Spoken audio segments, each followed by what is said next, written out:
Hello and welcome to another lecture on micro economics. आज के lecture में हम इस चीज़ को अंडरस्टैंड करने की कोशिश करेंगे कि एक फर्म की सप्लाई करो हम कहाँ से हासिल करते हैं, इसको हम कैसे डिराइव करते हैं, और फिर हम ये भी देखने की कोशिश करेंगे, ये भी समझने की कोशिश करेंगे कि मार्केट सप्लाई करो कहाँ से हम हासिल करते हैं, इसको हम कैसे डिराइव करते हैं। तो आज का जो फोकस है वो सप्लाई कर्व्स पे होगा, पहले फर्म की सप्लाई कर्व फिर मार्केट सप्लाई कर्व। तो पहले हम ये समझने की कोशिश करेंगे कि ये सप्लाई कर्व होती क्या है। तो आपके सामने एक सिंपल सी डेफिनेशन है इसकी कि supply curve of A firm किसको कहेंगे हम। देखिए, बुनियादी तौर पर ये एक्चुअली है a curve that shows the quantity of output a competitive firm will produce at different prices। तो अभी डिफरेंट प्राइसेस होंगे, तो एक प्राइस पे एक क्वांटिटी प्रोड्यूस की जाएगी फर्म की तरफ से, प्राइस चेंज हो जाएगा तो दूसरी क्वांटिटी प्रोड्यूस होगी, फर्दर प्राइस चेंज हो जाएगा तो तीसरी क्वांटिटी जो है वो प्रोड्यूस होगी। तो ये कॉम्बिनेशन बन जाएगी, एक तरफ क्वांटिटी, एक तरफ प्राइस है, दूसरी तरफ जो है वो quantities produced by A firm है। तो अभी अगर इन कॉम्बिनेशंस का एक ग्राफ हम बनाएंगे, वो ग्राफ जो है वो एक कर्व की शक्ल इख्तियार करेगा, तो उस कर्व को हम कहेंगे सप्लाई कर्व। तो इसलिए क्या है कि ये दिखाता है हमें कि डिफरेंट प्राइस लेवल्स पे कौन से आउटपुट लेवल्स एक फर्म बनाएगा, सेल करेगा। तो this is what supply curve is. अब इस चीज़ को समझने के लिए कि सप्लाई को हम कहाँ से हासिल करते हैं, हमने ये चीज़ याद रखनी है कि एक इक्विलिब्रियम में दो चीज़ें होती है। इक्विलिब्रियम प्राइस होता है, इक्विलिब्रियम क्वांटिटी होती है।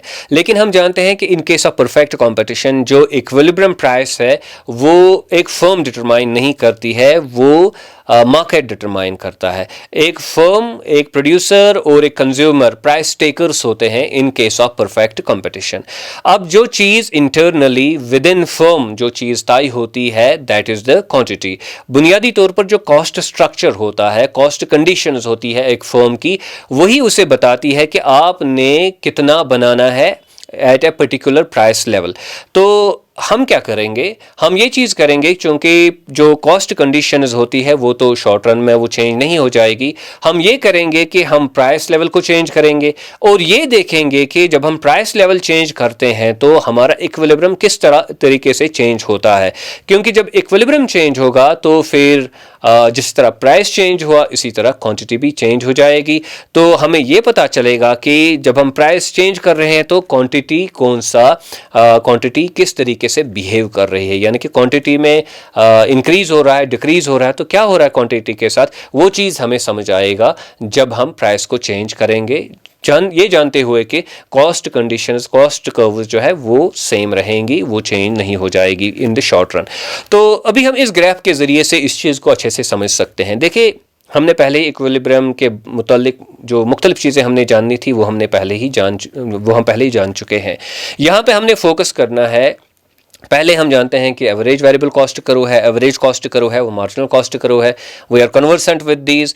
तो पहले हम क्या करते थे कि हमारा प्राइस जो यूजुअली होता था वो हम ज़्यादा इसके साथ छेड़खानी नहीं करते थे, इसको शिफ्ट नहीं करते थे।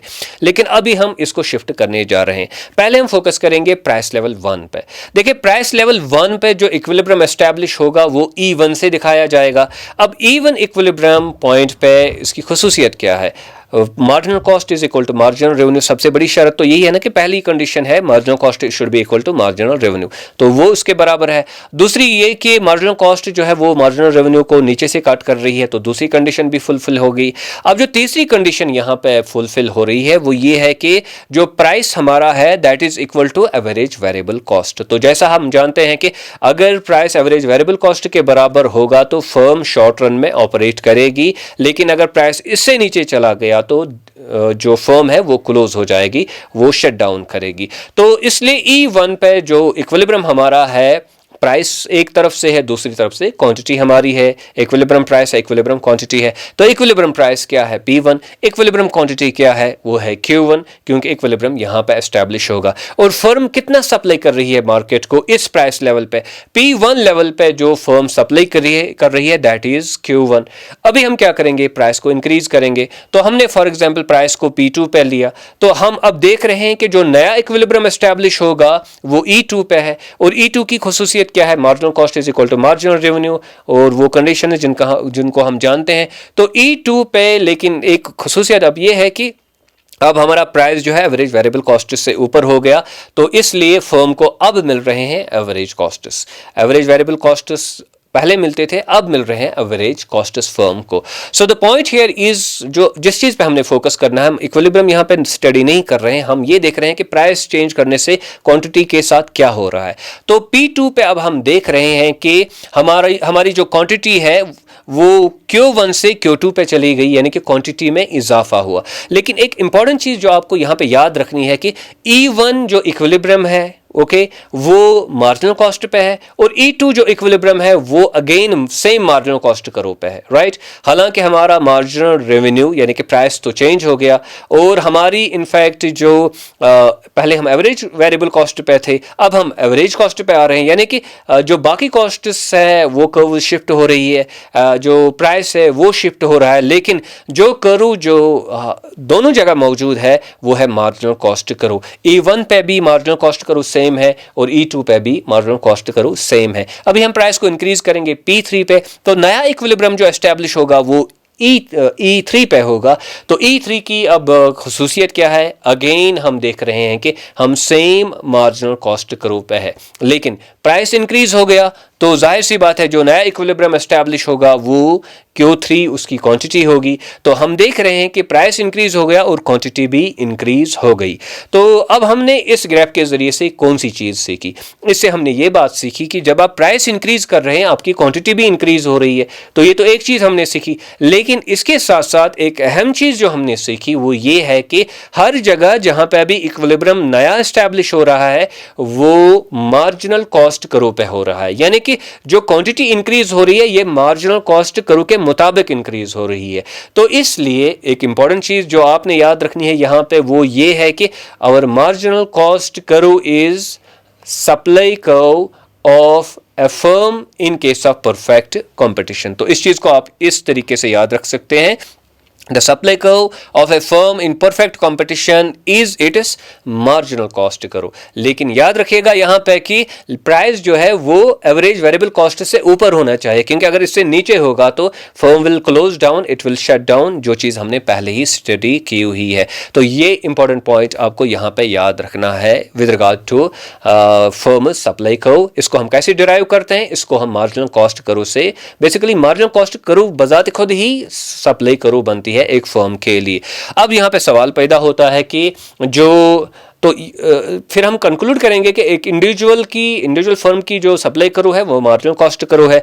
अब यहां पे सवाल पैदा होता है कि जो मार्केट सप्लाई कर्व है, यानी कि सब जो फर्म्स एक प्रोडक्ट बनाती है उन सब की जो सप्लाई है मिला के इन कॉम्बिनेशन जो इंडस्ट्री की सप्लाई कर्व है, मार्केट की सप्लाई कर्व है, वो हम कैसे हासिल करते हैं। तो उस चीज़ पे फोकस हमने करना होगा। तो पहले ये चीज़ याद रखेगा कि मार्केट सप्लाई कर्व, अगेन इसका मतलब क्या है, इसका मतलब ये है कि एक पर्टिकुलर लेवल पे मार्केट एक पर्टिकुलर क्वांटिटी सप्लाई करेगा, अगर हमने प्राइस चेंज किया तो क्वांटिटी भी चेंज हो जाएगी। अभी ये जो कॉम्बिनेशन है प्राइस और क्वांटिटीज़ की, राइट, क्वांटिटीज सप्लाइड की, अगर इसको हम प्लॉट करेंगे एक ग्राफ पे, एक तरफ से प्राइस रखेंगे दूसरी तरफ से क्वांटिटी रखेंगे तो एक ग्राफ बनेगा, उस ग्राफ को हम कहेंगे सप्लाई कर्व। लेकिन ये जो सप्लाई कर्व होगी ये मार्केट की सप्लाई कर्व होगी, ये अब फर्म की सप्लाई कर्व नहीं होगी। लेकिन यहाँ पे सवाल पैदा होता है कि इसको हम हासिल कैसे करते हैं। तो इसके लिए आपके सामने एक टेबल मैंने रखा है।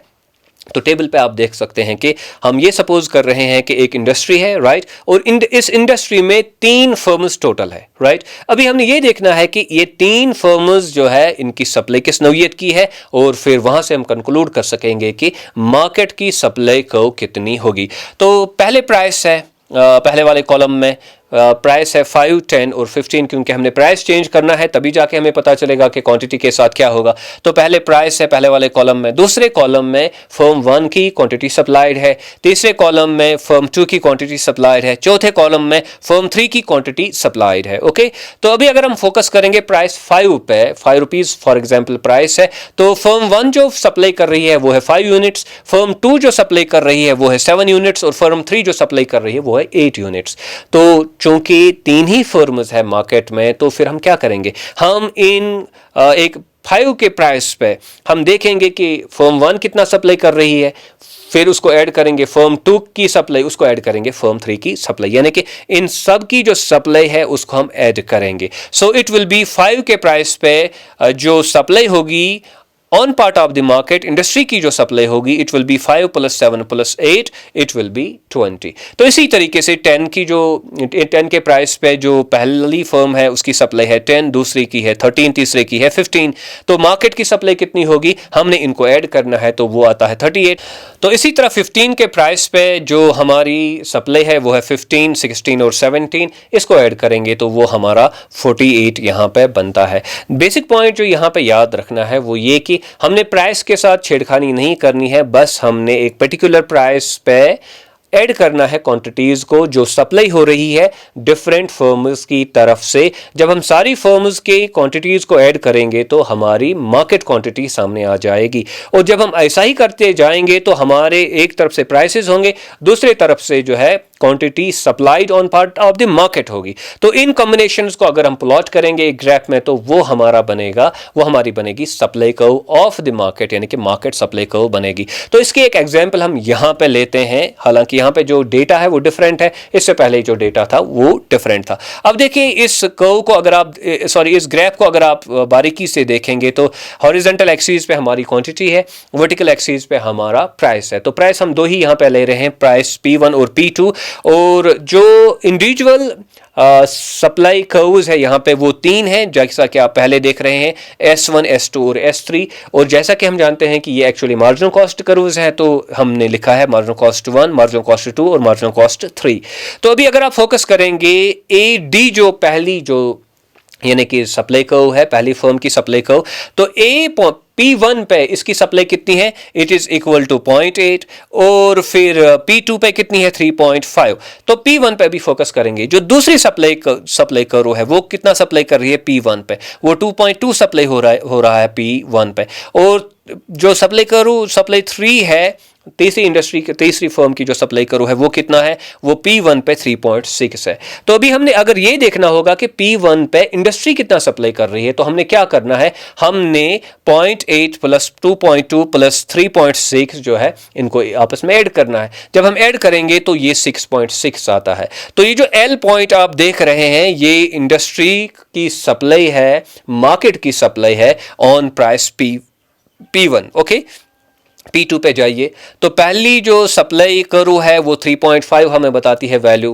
P2 पे, दूसरी हमें बताती है 4.9 और तीसरी हमें बताती है 6.2। तो अभी हमने अगर ये जानना हो कि ये तो इंडिविजुअल सप्लाईज है, मार्केट सप्लाई कितनी होगी, तो हम इनको ऐड करेंगे 3.5 या प्लस 4.9 + 6.2, तो ये हमारा बनता है 14.6। तो M पॉइंट हमारा दूसरा पॉइंट इसलिए बनता है। तो ये जो LM करो हमने यहाँ पे जो हम देख रहे हैं यहाँ पे, तो ये मार्केट सप्लाई करो है, और इसको हमने कहाँ से डिराइव किया, इसको हमने इंडिविजुअल सप्लाई करो से डिराइव किया। यहाँ पे आपको ये बात याद रखनी है कि ये जो तरीका है इसको डिराइव करने का, इसको हम कहते हैं हॉरिजॉन्टल समेशन। अब हॉरिजॉन्टल समेशन का मतलब क्या है, देखिए P1 से A तक जो डिस्टेंस है वो 0.8 है, P1 से जो B तक डिस्टेंस है वो 2.2 है, P1 से जो C तक डिस्टेंस है वो 3.6 है। तो हमने तो अभी इन्हीं का ऐड किया ना, 0.8 + 2.2 + 3.6 जो हमारा 6.6 बन गया। तो बुनियादी तौर पर हम क्या कर रहे हैं, हम कर रहे हैं ऐड P1 to A, इस डिस्टेंस को किसके साथ, P1 to B, इसको ऐड कर रहे हैं, प्लस कर रहे हैं इनको फिर P1 to C, यानी ये जो डिस्टेंसेस है हम इनको ऐड कर रहे हैं। तो ये जो टोटल डिस्टेंस अब बन रहा है ऐड करके वो है P1 to L, हमारा जो डिस्टेंस बन रहा है। ओके, तो इसलिए इसको क्या कहते हैं, हॉरिजॉन्टल समेशन, क्योंकि इस साइड से हमने ऐड किया, इस साइड से हमने ऐड नहीं किया, यानी कि वर्टिकल एक्सिस पे हमने ऐड नहीं किया। इसी तरह ये प्रोसेस हम रिपीट करेंगे P2 पे, जो P2 टू D जो है वो पहली डिस्टेंस है, पहली जो सप्लाई हो रही है पहली फर्म की तरफ से, वो उसकी क्वांटिटी है। P2 to E दूसरी फर्म की क्वांटिटी है। P2 to F तीसरे फर्म की क्वांटिटी है। अभी हम क्या करेंगे, हम इन डिस्टेंसेस को ऐड करेंगे, P2D plus P2E plus P2F। तो जब हम इनको ऐड करेंगे तो हमारा जो वैल्यू निकलेगा वो होगा P2M के बराबर, राइट। तो इस तरीके से हम जो है मार्केट सप्लाई करो हासिल करते हैं। और यहाँ पे आपको ये बात याद रखनी है कि जो मार्केट सप्लाई करो होती है वो फ्लैटर होती है, उसका स्लोप कम होता है in comparison to individual supply curves. और ये चीज़ हमने डिमांड में भी देखा था कि इंडिविजुअल डिमांड जो है उसका स्लोप ज़्यादा होता है और मार्केट डिमांड का स्लोप जो है वो कम होता है।